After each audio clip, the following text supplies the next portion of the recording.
sebelum itu, izinkan kami untuk memperkenalkan diri. Yang pertama, Perkenalkan, nama saya Yaitu Adhika. Perkenalkan, nama saya Muhammad Arif Ramadhani. Perkenalkan, nama saya Abdullah Nurul Jalan. perkenalkan nama saya Tasmi Wadi Pujoro. Perkenalkan, nama saya Syafik Adnan. Sebelum kami mulai, alangkah baiknya kita membacakan basmalah terlebih dahulu. Bismillahirrahmanirrahim. Untuk materi yang pertama akan membahas mengenai definisi analisis risiko dan manajemen kualitas perangkat lunak atau software. Definisi analisa risiko dan jaminan kualitas software. Kita semua tahu kalau bikin software itu nggak gampang. Kadang kita udah capek-capek ngoding, terus pas di uji coba malah banyak errornya.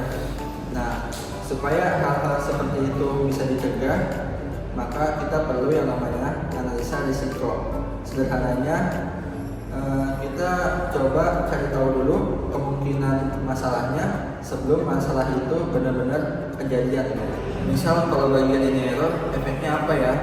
Kalau jadwalnya nggak sesuai, apa bisa ngejar kualitas? Tentu aja enggak. Nah, makanya di sini kita melihat potensi masalahnya itu, kemudian menyiapin solusi atau pencegahannya.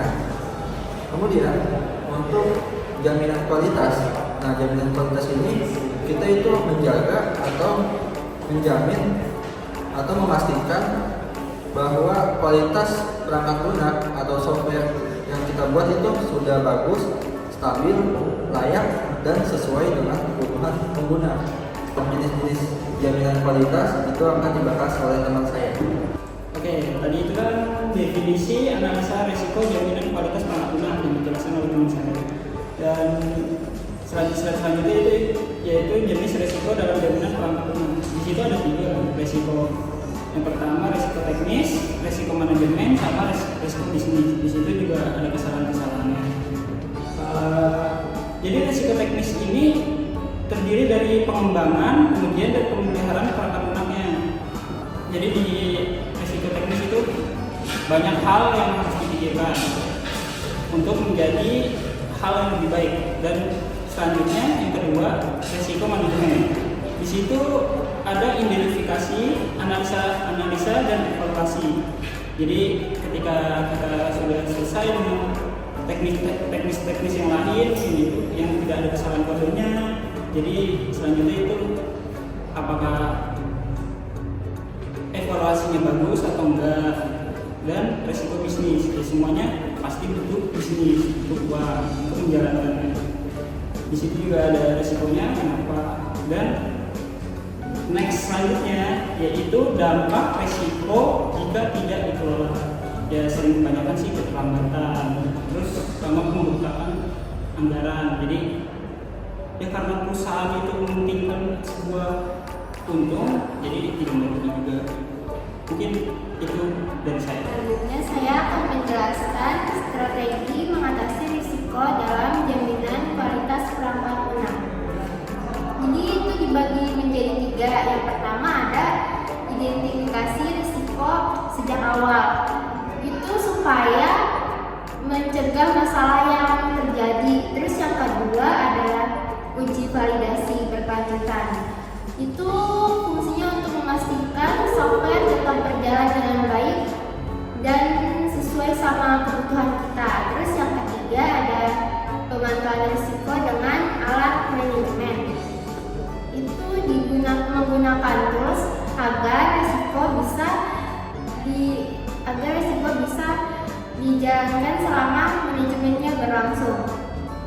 Selanjutnya standar kualitas itu juga dibagi menjadi 3. Yang pertama ada ISO 9500, aturan internasional untuk menjamin mutu kualitas manajemen. Yang kedua ada IEEE 730, itu panduan resmi untuk proses jaminan kualitas struktur software. Yang ketiga ada CMII, itu model untuk meningkatkan proses pengembangan software. Oke, di part saya kali ini saya akan menjelaskan analisa risiko keamanan perangkat lunak. Apa sih itu analisa risiko keamanan perangkat lunak? Analisa risiko perangkat lunak adalah memastikan bahwa sistem tetap aman, data pengguna tetap terjaga, dan perangkat lunak tetap beroperasi dan stabil dan terlindungi dari masalah eksternal maupun internal. Nah, lalu saya akan menjelaskan tentang metode pengujian perangkat lunak. Dari sini kita bisa melihat bahwa ada 4 step yang akan bisa disimpulkan. Salah satunya adalah pengujian unit. Apa sih itu pengujian unit? Pengujian unit adalah memastikan bahwa sistem yang kita uji itu bagian kecil ataupun dari kode secara terpisah berjalan dengan lancar, tidak ada halangan.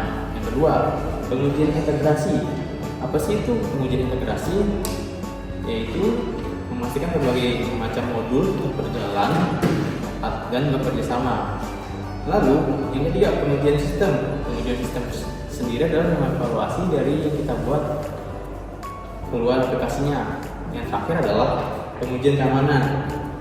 Pengujian keamanan ini memastikan produk ataupun aplikasi tetap berjalan, tidak ada hambatan sedikit pun. Dalam 4 tersebut kita bisa menyimpulkan bahwa sebuah keamanan aplikasi dan program bisa stabil berjalan dengan lancar, tidak ada sedikit pun koneksi yang tidak seharusnya kita inginkan. Sekian. Selanjutnya saya ingin menjelaskan tentang manfaat penerapan risiko jaminan kualitas perangkat lunak. Dengan menerapkan analisa risiko dan jaminan kualitas perangkat lunak, manfaat yang didapatkan. Yang pertama, produk lebih stabil dan andal. Yang kedua, mengurangi risiko cacat yang ditemukan setelah rilis. Yang ketiga, meningkatkan reputasi perusahaan dan kepuasan pengguna. Nah, kesimpulan pada pembahasan ini adalah analisa risiko jaminan kualitas perangkat lunak adalah proses yang sangat penting untuk memastikan perangkat lunak aman, andal, dan sesuai dengan standar yang diterapkan dengan menerapkan strategi yang tepat. Perusahaan dapat menghindari risiko serta meningkatkan efisiensi dan kualitas produk mereka. Mungkin itu saja yang bisa kami sampaikan dalam presentasi kami kali ini. Kami dari kelompok 3 izin pamit undur diri. Wassalamualaikum warahmatullahi wabarakatuh.